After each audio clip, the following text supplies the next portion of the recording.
There's an interview with Anish Giri on chess24.com. And as usual, Giri is hilarious. Magnus mocked him in the past, tweeting that Anish never won a super tournament.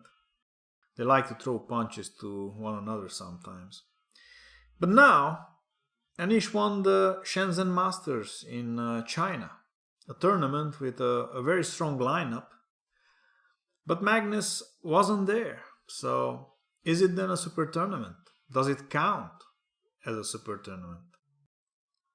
Anish, of course, had a great reply to this, saying that it's quite funny that he has to divide now tournaments in two categories: tournaments with Carlsen and tournaments without Carlsen. And it's easy for Magnus because for him, all tournaments are without Carlsen. He never has to face Carlsen, he never has to struggle with white or black against him, so no wonder he plays so well. It's much easier for him. Well, he has a point, I guess. I'll play Queen d2, and if he plays b5, then I'll just take the pawn. Knight there. Attacking here.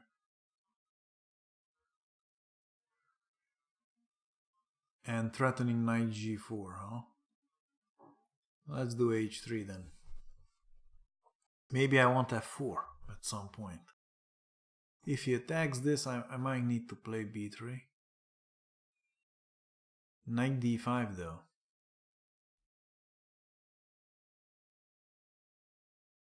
Knight c4, knight takes, take. Oh man, this is hard to calculate here. So let's see. So I play knight d5 and he takes here. Takes a pawn. Take his queen, he takes my queen. I take a rook, he takes a rook. I take a knight.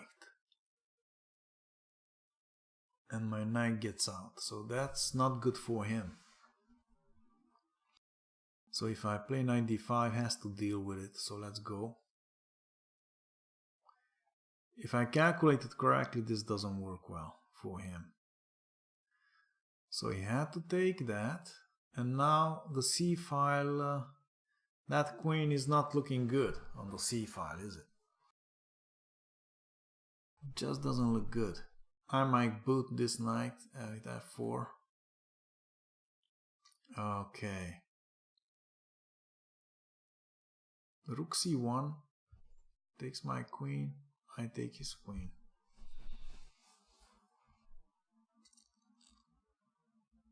He takes my pawn. Okay, let's take that off. I have my pawns on like squares anyway, so this is defended twice, this is defended, so I think just rook c1 here is good.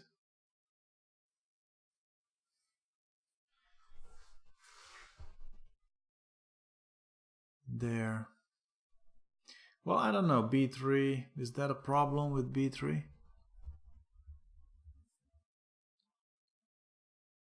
Not sure if there's a problem with b3. Could play rook c7 and stop his development. Let's go b3. Make this queen go back. Right. Now this bishop has a hard time coming out there. Queen a5 for rook c7. This looks very juicy. Rook c7. I'm stopping also b6. So this bishop can't come out like that. He has trouble with development here. He went there. Well, I won't I won't exchange the queens, of course. Rook c7, bishop d7. Is that something?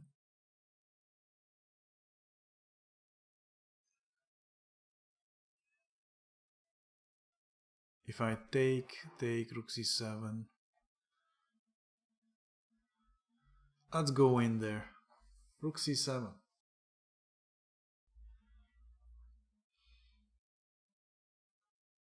Rook there. And rook c1. b6. Well, I have bad news for you, dude. Bad news. c6 became chronically weak. That's just very bad. Let's come here.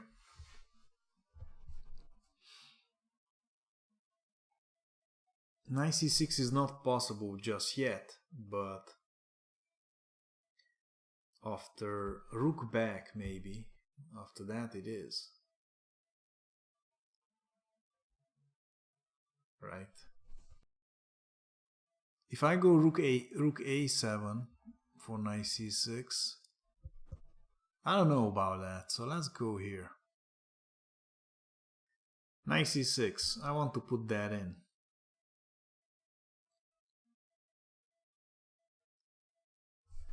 What can he do? If he plays e5, let's go. Well, that's going to be a passed pawn, is it? It is a passed pawn.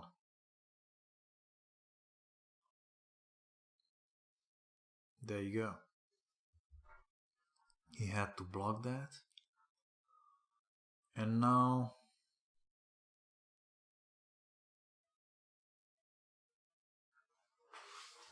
how can I? Well, I want to play this. a4 and b5 to solidify that pawn. That's one idea. If he plays b5 himself, I'm not sure what will I do then.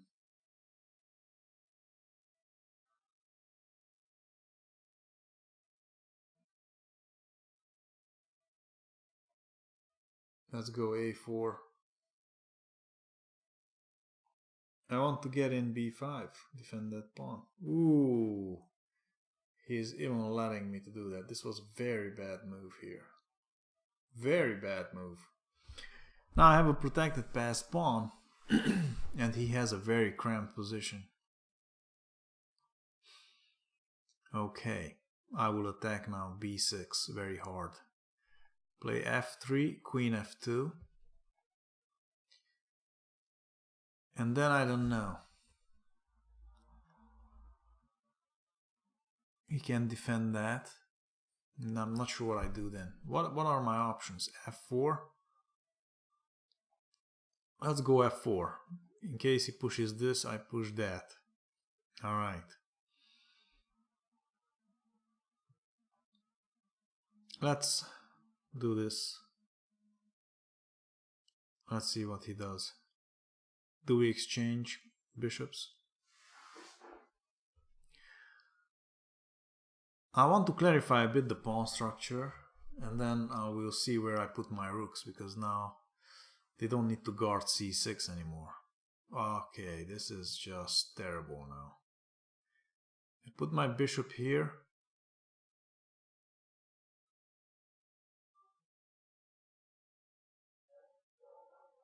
If bishop e7, take it off and push this pawn to c7, I guess. Rook went there.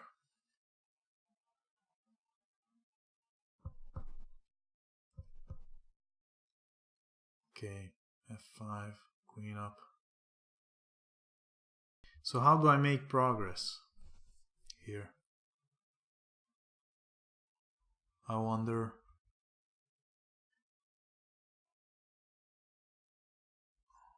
I don't know, let's push up this pawn. I want to open him up here on the king side. Can I do that?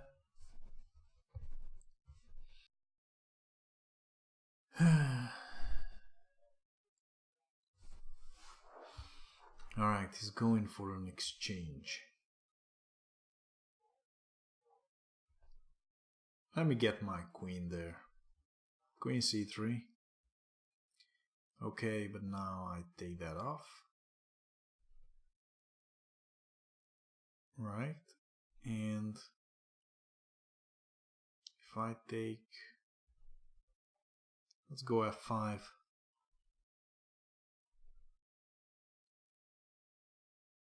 Okay.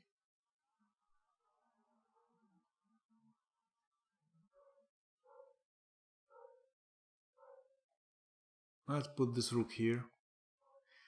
I'll put the rooks here and threaten to take here. If he takes, I put the rook there. So this looks good now. It's very easy to play when you know you have a decisive advantage in the ending, in that protected passed pawn on c6. Okay. So how do you continue this? If I play h5, he plays g5.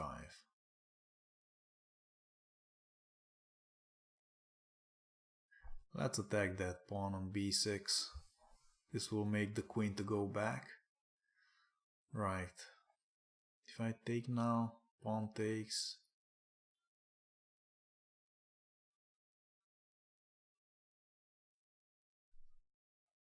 Let's go here.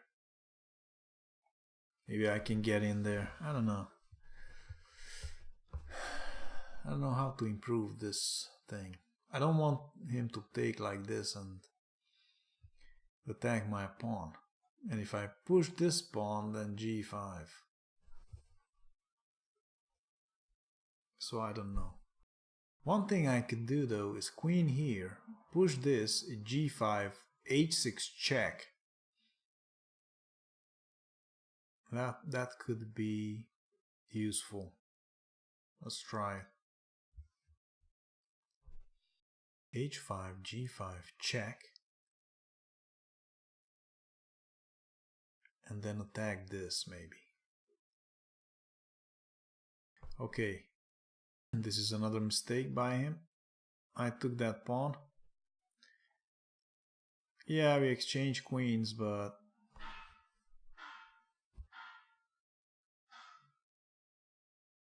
this is not good for him. This is not good for him.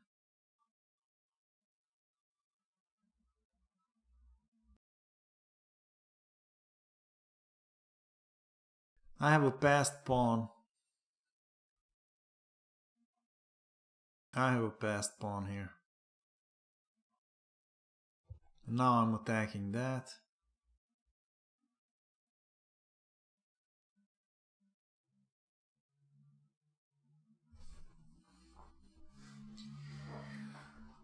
If he defends it, I think I will go with my queen on a little journey.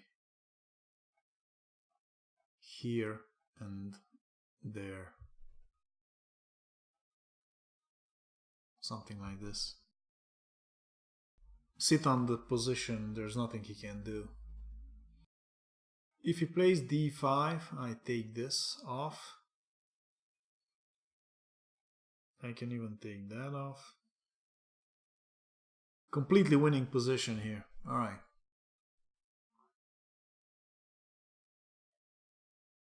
Let's take that pawn. And now let's take here.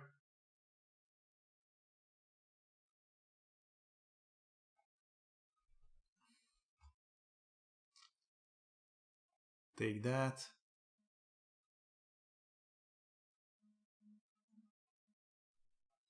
Give a check.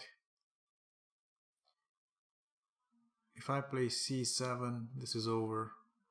He can go there, but look at this. Rook c6. and the pawn is queening. No draw, dude. This is a loss, right?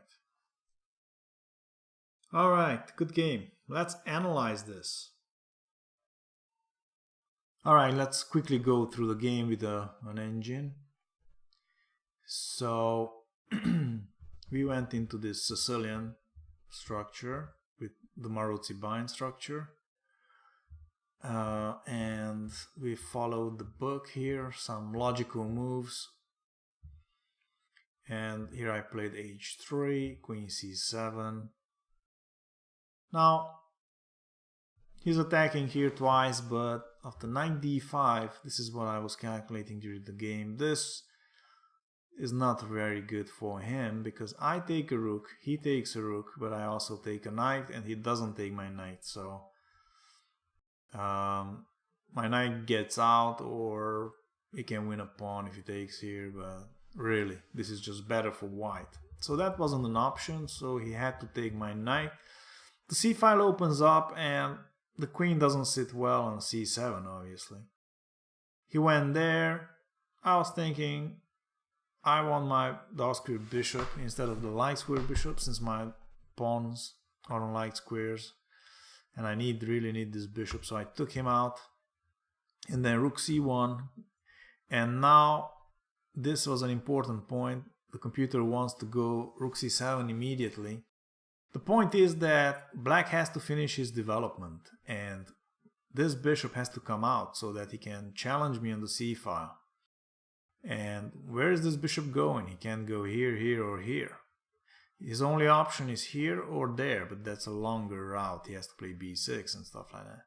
But then he gives up the c6 square. So, or then he takes out my knight, but then he has other problems on the king side because of the weak dark squares. So bishop d7 is really the only option, so rook c7 immediately stops that. But b3, what I moved, is also good. If the queen gets back here or here, development is again much more difficult to achieve. He went there, blocking in the bishop. Now I went queen a5 to not allow b6 and threaten rook c7. He went for a queen exchange. I went in with my rook b8, and now I really should have gone here, yeah, to stop him playing b6. This would have been a very good move. Anyway, I went there, b6, and went back. b6 is a double-edged move, because now c6 is a very nice square for my knight. I can't go in right now because my rook is hanging, but after I move it somewhere, after that is good. Rook a7 was good.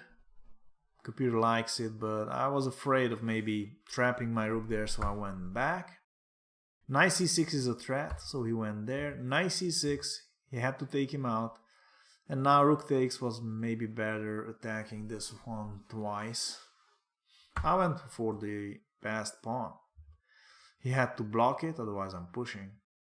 And now I went for b4, a4, and b5, making that pawn a protected passed pawn. He really should have stopped that with b5 maybe. a4, and now a5. This is a big mistake. He should have waited for me to play this and take, and then at least get an open file. The way he did it, I got my protected passed pawn, but he didn't get an open file. His rook is still stuck behind his pawns. And then we continued here. I'm +4 almost. Exchanging the bishops probably wasn't the right idea, but I kind of kept an advantage till the end.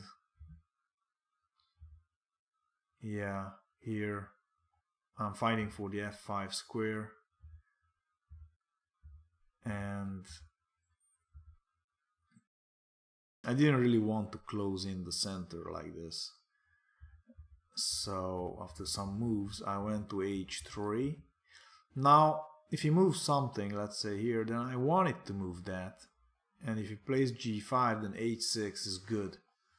taking away some squares from the king. My queen can go in, and this is just better. This rook is inactive, so that would have been good. The computer wants to take. Okay, so he went h6, and now this immediately gives me these squares because I take there. It took my queen, and now rook f5. And now my plan is just h5 and go in here, attack this pawn with everything I have. He has to use both rooks to defend it, and then my king goes in. And that's exactly what happened. Rook up, check, rook in, and he now has a choice. He either goes into a passive position with rook f8, not recommended at all, because then he just has to sit and my king is inevitably going in, and that pawn or that pawn will be lost.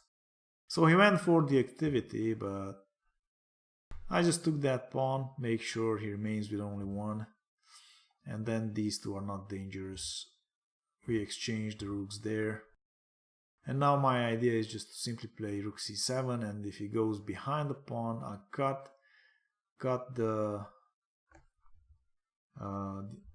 rook's view of the queening square, and it's over. So that's exactly what happened. Check and c7, and that's it. The pawn promotes, get a queen, and then I will win. All right. Good game. Thanks for watching. Please subscribe, like, and share, and check out some of the other games. Bye bye.